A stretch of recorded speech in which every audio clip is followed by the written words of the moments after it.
యేసయ్యా నీ ప్రేమ ఎంతో ఎంతో మధురం యేసు నీ ప్రేమ ఎంతో ఎంతో మధురం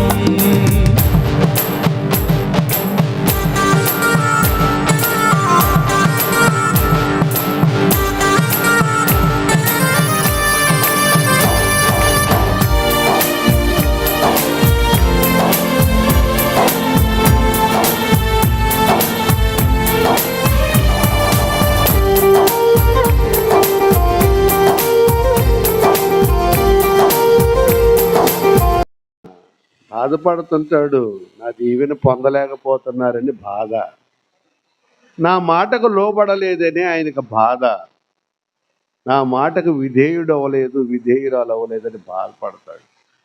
అది కోపం ఆయనకి.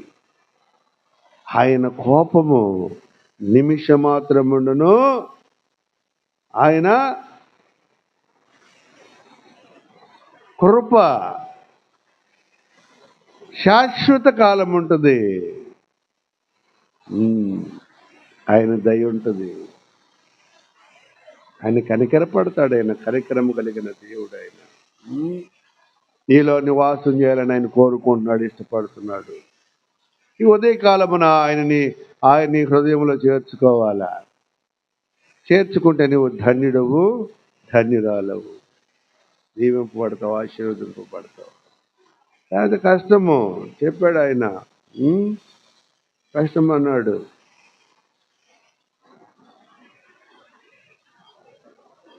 హెబ్రీయులకు రాసిన పత్రిక 6వ అధ్యాయము 7వ వచనము.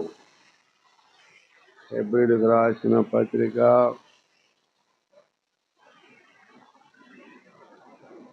6వ అధ్యాయము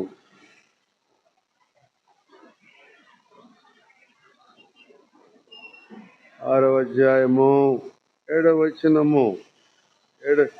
ఎట్లనగా భూమి తన మీద తరచుగా కురియు వర్షమును తాగి ఎవరి కొరకు వ్యవసాయము చేయబడునో వారికి అనుకూలమైన పైరులను ఫలించుచు దేవుని ఆశీర్వచనము పొందును.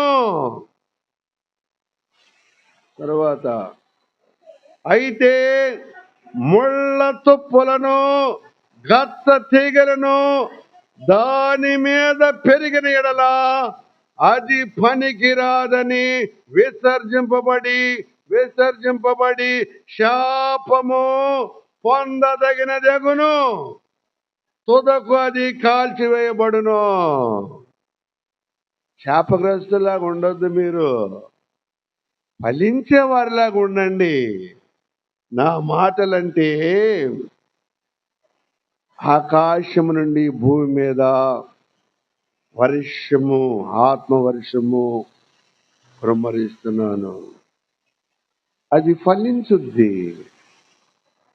కనిపెట్టుకోనున్న వాళ్ళకి లాభము. వర్షము కొరకు కనిపెట్టుకొని వ్యవసాయం చేసేవాడికి లాభము. యేసయ్యా యేసయ్యా